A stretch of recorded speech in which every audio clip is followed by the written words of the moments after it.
Welcome back to Ryder Realty Tuesday Tips, and today we have my friend Stacie Zuercher. Not only is she my friend, but she's a fellow realtor at Ryder Realty, and she's going to talk to us about all kinds of different things today. In fact, we're going to have her on 2 episodes. So I met Stacie a number of years ago. Just a fun little story. I met her because we have a mutual friend, and then at one point, Stacie was my assistant for real estate. And she worked at my house with me, and I had some rhubarb in the fridge that our mutual friend actually ironically had given me. And my husband's grandma used to make really good rhubarb stuff, and he wanted me to do something. I'm a terrible cook, terrible baker.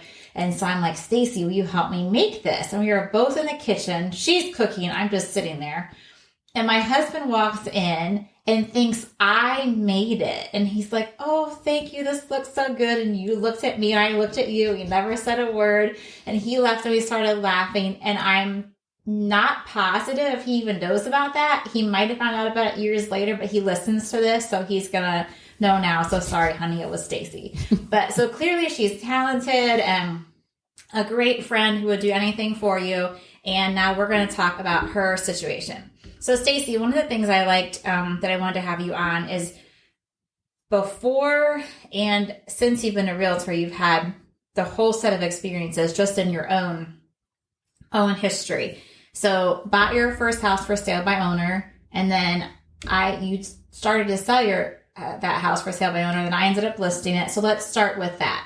So as a realtor now with several years of experience, what do you wish you had known when you bought the house for sale by owner? Or would you say it was super smooth and exactly what a realtor would expect in a transaction and nothing, you wouldn't change anything, or you didn't notice anything that was maybe a little bit different than it would be if it was a traditional listing? Yeah. So I would say that it actually wasn't a bad experience. That was more or less due to the homeowners. They had done it in the past. So it wasn't their first time buying or selling a house by themselves. So they had an attorney lined up to do all the paperwork, and all that stuff. So it was literally, we went and looked at it, and I think we went back maybe 2 days later and sat at the table and discussed price with them.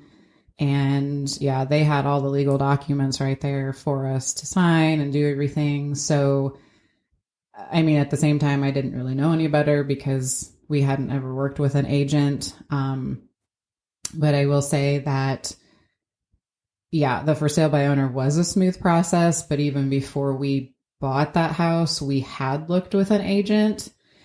And I guess that can kind of go towards maybe part of me becoming an agent is that agent was so pushy with everything we looked at because we were looking like in the Fredericksburg area and there's like nothing ever available. Right. So anything that had come up was like, we were, like, okay, you guys have to make an offer if you even remotely think you like this house. And just really, really pushy. And that really, I guess, deterred us from doing anything with that agent. So at that point, when you saw the for sale by owner and it was someone that you knew, correct? Mm-hmm. Yeah. That was because your agent wasn't great. That might have even been a little bit of a relief to you guys as a young couple that you knew the person, maybe? Mm-hmm. Yeah. And they, like I said, we were comfortable with them. But they overall made things easy, I guess, again, from the experience that they had in the past from selling on their own before. So they had all their ducks in a row before, like for when we came. Mm-hmm. But, and then your experience not being great with a realtor probably just made it like, oh, this really is smooth and not pushy and stuff. Yeah. How old were you guys when you bought that house? Oh, geez. 20. Okay. 21. So young. Yeah. And then you're going, so you're just young married couple, and then you add 2 boys to your family. And then I'm sure you're dreaming or excited about building someday. But yeah, some people want to build, or it's a dream, but they don't know if they really can, or they end up not being able to, or they can't afford land, or they can't find land. But for you guys, you knew you were going to build on the family farm. So that was kind of a, I guess, a bittersweet decision. So we had discussed it for a few years, even before we bought the for sale by owner house. And it just didn't seem maybe like the right time, and we decided not to. So we purchased our first house instead. And then, in 2009, so our second child would have been, 6 months. My husband's grandpa was, unexpectedly and tragically, had an accident, was killed. And he was a huge part of my husband's farm that he grew up on. And so my husband knew at that point that we had to be on the farm so he could assist in what his grandpa used to do and help his dad.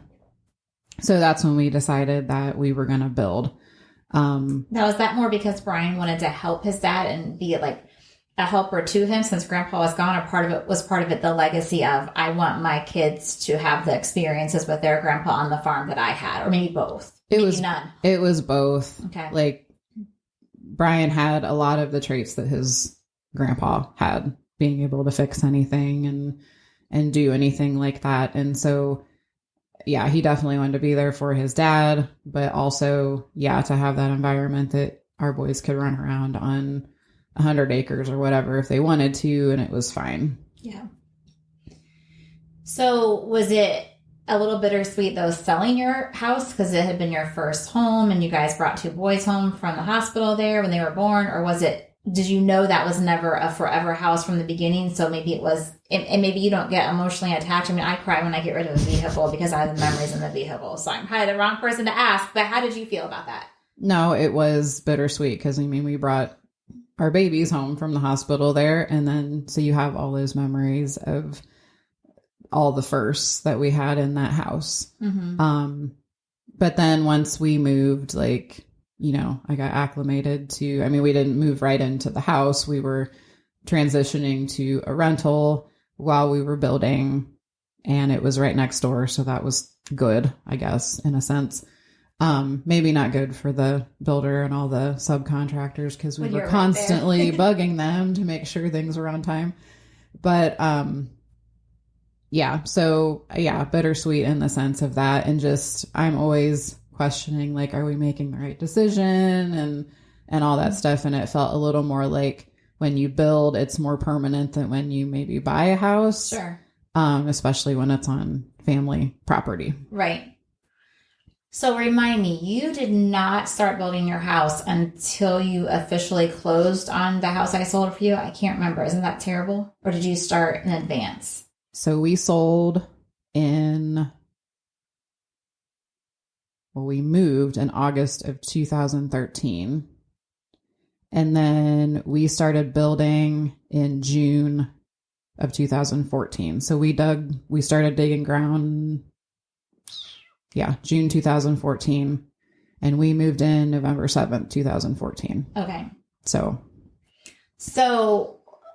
your house was for sale. We had it under contract. And then the unexpected government shutdown happened. So your buyer was USDA. So there was already an extra little bit of time, which wasn't that bad, a couple of day turnaround. And then I remember you calling me and saying, what's this going to do to our house closing? And it delayed it by a lot because we had that shutdown and then they were all backed up. So what were your thoughts as a seller during that time? Was it like, well, it is what it is? Or was this annoying? Or, what were your thoughts? Did you just want to scream and say, I'm only going to work with people who are paying cash? Or what were your thoughts? Just as a seller. Yeah. So not only did that happen, but so we listed our house, like I said, 2009. So the first time that we put a sign in the yard that we tried to sell it ourselves was September. I think it was Labor Day weekend of 2009. And so by the time we sold, it was 2013. So to tell people that now, if I'm with a buyer or a seller, and to tell them that experience, it just sounds like, no, you're not even like, that's not possible because houses sell so fast these days, especially in Waynedale District. So, it was frustrating in that aspect because we went from sale by owner trying to do it ourselves. And then we hired you and finally got it under contract. Well, there was another realtor in between. Yes. My owner and me. Yeah. Yes. Ryder Realty did not have that house for sale for 5 years. I just want to make that clear. No. And so, we moved in, like I said, August of 2013. And then I don't know how long after we moved that the government shut down, and we didn't end up closing until right before Thanksgiving of 2013. So my in-laws were gracious enough. They owned our rental that we were staying in, so they didn't charge us rent. And so that was, helpful. But yeah, because it kept you from having a house payment and a rent. Right. You just had that house payment. Yeah. So no, I mean, we kind of look, you have to look at each other at some point and just laugh and go, really, like, this would only happen to us. It's taken us this long to sell our house, and now the government's going to shut down. What else could possibly happen? Right. So, but we got through it, and yeah, everything happens for a reason. That's what I always say. So people who are, what do they say? And I'm just roughly saying this, it might not be completely right, but the number one cause of divorce is money, and a pretty close second is building a house. Which I get because you have so many choices. I mean, not just finding the land, but after that, every little thing about the house you need to decide, and that's after you go through thousands of floor plans. Was there any extra pressure on you guys? Like you said, if somebody builds a house, like we have other friends who have built homes, but there's not attachment to the land. So if they wanted to build and build again, they could do that. For you guys, I'm sure it was a little bit different because it was your family farm. Was there pressure to get it perfect? Not from your in-laws, but just from the two of you, knowing that, you're taking up this land and they're building a house? Or were you just kind of knew what you wanted and there wasn't anything difficult there? So in the amount of time that it took us to sell our house, obviously that's when we were exploring like layouts and builders and what direction we wanted to go. And so we kind of had that all figured out. And then once we picked our builder, it's huge to have a builder that's good and informative, has experience, because that was, like there's some decisions that are, your husband can just make that decision because I didn't know anything about it, and trusted between him and the builder that that's what was the right thing to do. But then when it came down to the nitty gritty about like how many, where do you want this outlet and this color and this whatever, it gets tedious. But again, I guess in certain cases, I would simply look at our builder and say, I have no idea. What would you do if you were us? And when he would say, and I would, okay, then I trust you, go with that.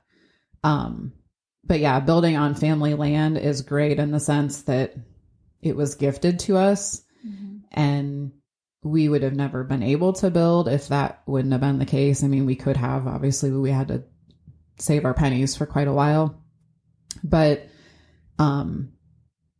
just the whole aspect of you're building right beside family. So when you say maybe want to make a change and you would want to sell that house, you can't just put it on the market and sell it to whoever you want to. Right. So I know, and you guys went to some model homes, and the one that you built was actually like one of the homes you were in. For me, that's how I would have to do it. I can walk into a house and show it and think, oh, this bedroom is small, or this is a good size, and you could fit a king bed in here or whatever. To see a drawing and room dimensions on paper, my mind doesn't work that way. Same with an acre of land. I can be at a house and see it on paper. I just can't visualize it. Did you find that your that was helpful to go to the model homes, or are you different than me where you can just picture it and you knew how big your dining space was going to look and you knew how big your office was going to look just by the dimensions? No, I'm very much a visual person. So we went to that model home probably maybe a dozen times. Okay. Now saying that, between the time we started trying to sell our home until, blueprints were drawn up. But yeah, we made a lot of changes to that layout, but we had the base, model layout to go off of. But yeah, I'm very visual. So if I couldn't actually see it in that house, like my husband would have to lay out, whether it was boards or something, to show me like the size of the living room, or our builder, I guess, in that case, would have to, like, he knew I was a visual person. So he always had props to show me, like, this is how big it's going to be, or this is how it's going to be. So I knew, and he was very good at saying, like, okay, if we put this wall up and you come in and you see it and you're like, oh gosh, that's not big enough, then we rip it out and we redo it. And it's not going to charge you anything. It's not going to cost you anything more. But in the end, you have to be happy you're the one paying for this house and you're the one living in it. So, yeah. Well, and I remember my dad doing that too. I was walking into his house and he was moving from a bigger house to a smaller house. And he had taken sheets of just white paper, like you would use for, paper tablecloths or something, for like a graduation party, and had shaped out his furniture and cut it to see how it would be placed. And I thought, what a great idea to see if your stuff will fit in a small space or a big space, but just kind of know how it would work. Yeah. So now you're settled, you're in this new house, life is great. And then you start driving by your previous house. And I remember he's saying, even the boys would make comments like, hey, does he mow the yard? Does he know the difference between weeds and flowers? That had to be interesting, but how did it make you feel? Like, were you emotionally, that was a memory and now it truly was somebody else's house? I mean, because you're like 5 minutes away from your previous house. It wasn't like you didn't pass it frequently, or was that a little bit harder than you had maybe thought? Yeah, it was kind of mixed. I mean, yeah, we drove by all the time because that was our route to go to the ball fields, or one way to get to the school.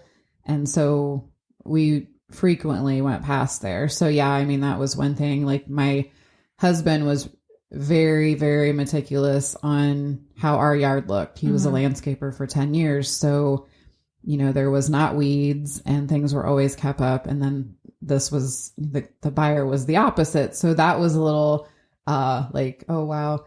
And then, yeah, just certain things that he did or didn't do to the house with upkeep. And we were like, gosh, we spent so much time changing that or doing that or whatever. But the hardest part was, one day we were, I think, sitting in the kitchen or whatever, I was getting supper ready.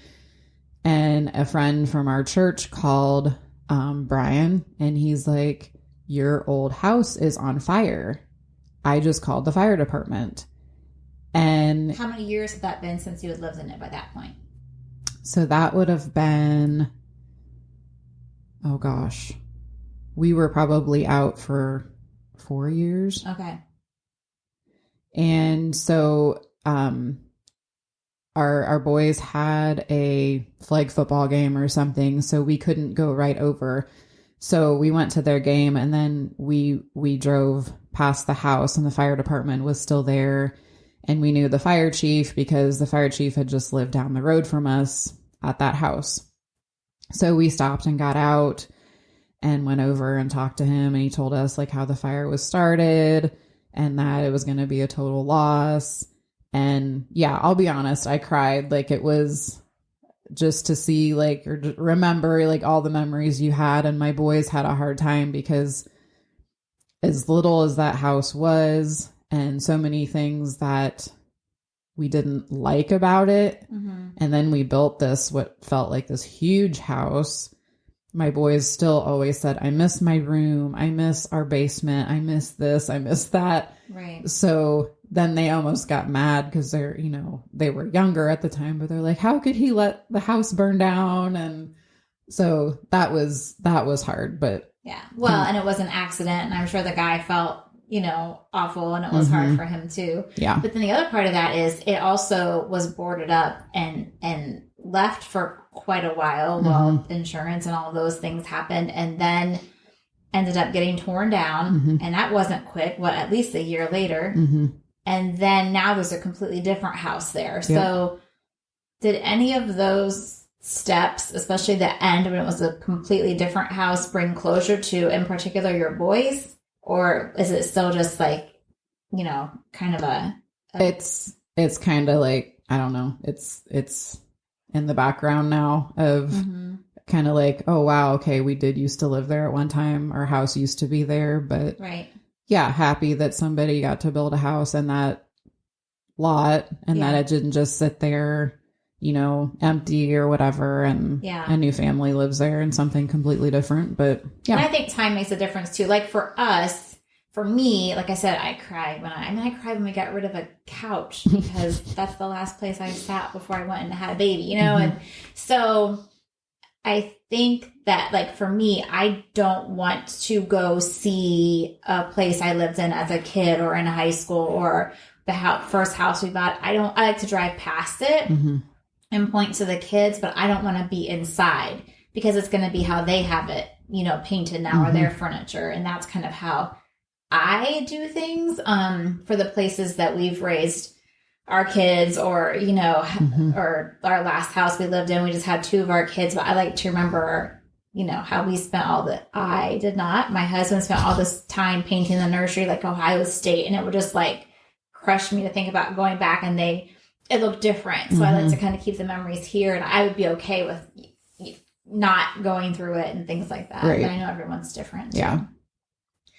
Well, thank you so much for talking to us today. We're actually going to continue the conversation with Stacie, but the next thing we're going to talk about, which will be another episode, is living by your family, the good and the bad. And that's going to be we're having a 2-part series with Stacie, and then we'll have a 2-part series then on that topic.